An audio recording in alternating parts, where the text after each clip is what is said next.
tonight. The one right after Crown Jewel. The way it opens was Roman came out to open up the show. OTC chants. He had Jimmy by his side before he can even get out a word.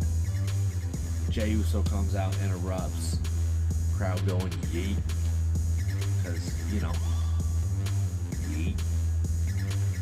He invites down Sami Zayn. Sami Zayn says he wants to reform the OG bloodline.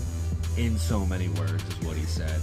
But he wanted Roman to apologize to Jey before we did that. Roman did not do it. Roman said no. Sami left. Then Roman called out Solo. Solo didn't answer. Jacob Fatu answered. Fatu said Solo comes out on his own time.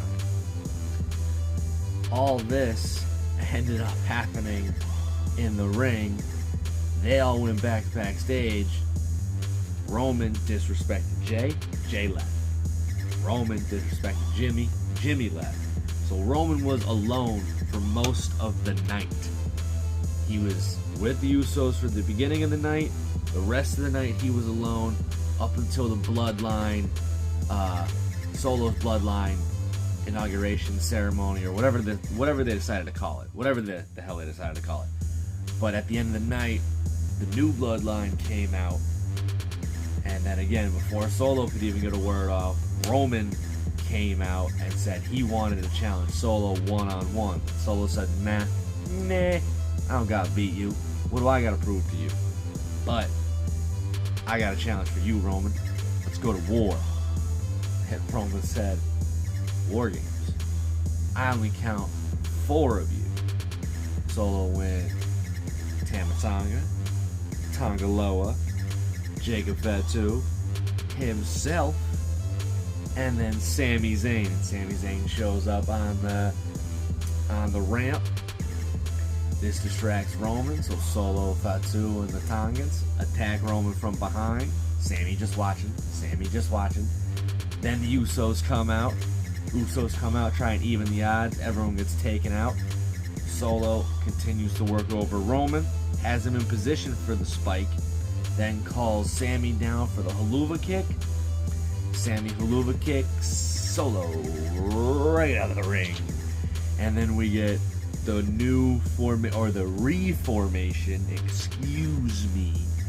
of the OG bloodline. Everyone at the end of the show, Jey Uso, Jimmy Uso, Roman Reigns, and Sami Zayn all sat in the middle of the ring, one's up, all together. Nice little picture, and that's how Smackdown went off the air. That was all the Bloodline stuff in one little shot, because this whole episode was mainly focused on the Bloodline. Now, the way War Games work is it's 5-on-5. Each team has 4. It's Jey, Jimmy, Sami, and Roman versus Solo, Fatu, Tama, and Tonga. Now, that means each team will be getting 1 extra person. I can't wait for the weeks of TV ahead, because it's going to be fantastic. I don't know who Solo's Bloodline gets. Maybe Tama Tonga. Or, not Tama Tonga. Maybe Zillow Fatu. Maybe they bring him in. I don't know. They also have Hikuleo waiting in the wings. I don't know what they're going to do. I don't think Roman is going to get another Samoan. I think it's going to be Seth Rollins. I think he goes to Seth Rollins for War Games. Because Rollins is kind of in a thing with Bronson Reed at the moment.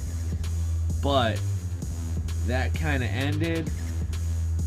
I don't know. I don't know how that's going to go. It's going to be an interesting couple weeks of TV, to say the least.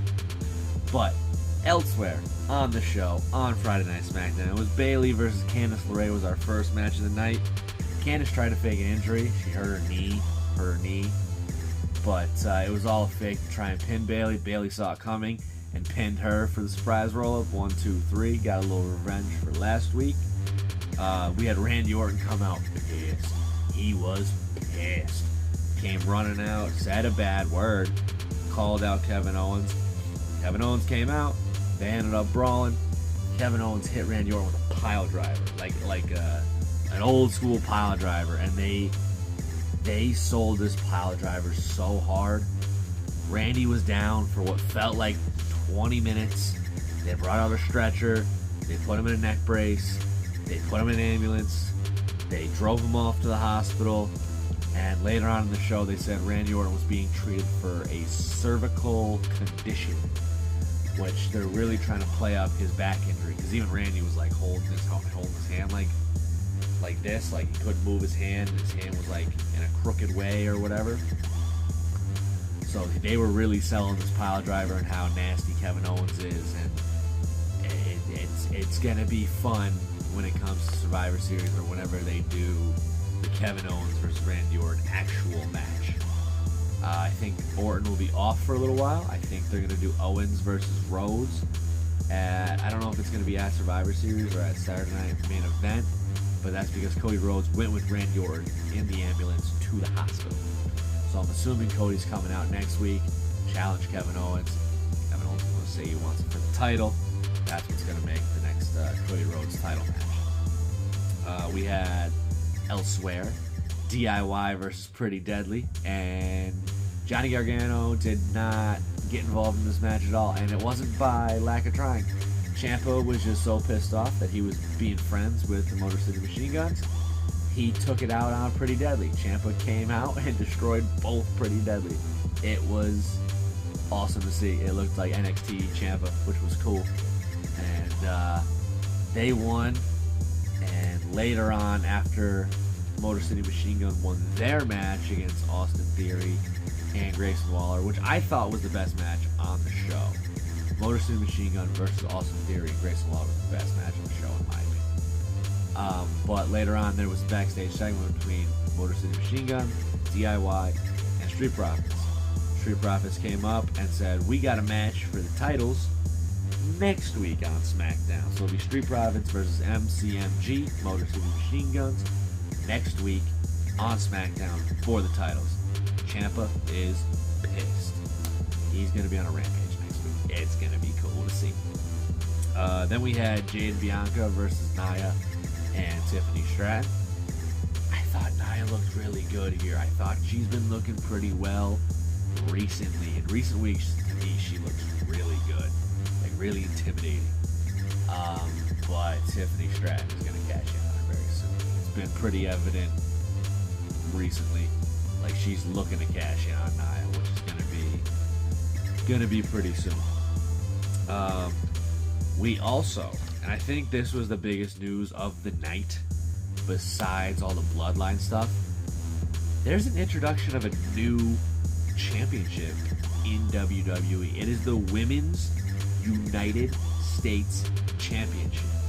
There is now a mid-card title for the women to go after. It's no longer just women's title on separate brands. Now there is a mid-card championship to showcase more women, which is gonna be awesome to have in WWE. This women's championship, this United States Women's Championship, is going to be an awesome addition to WWE. But that was SmackDown. SmackDown, I thought, is probably going to be one of the more historic shows recently, just because of the Women's United States Championship announcement.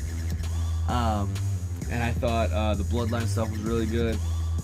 There was a couple, there was okay matches. The matches weren't the greatest on the card, but Bloodline stuff was good. Kevin Owens, Randy Orton stuff was good. Women's Championship, Women's United States Championship, awesome. Appreciate you guys for listening, watching.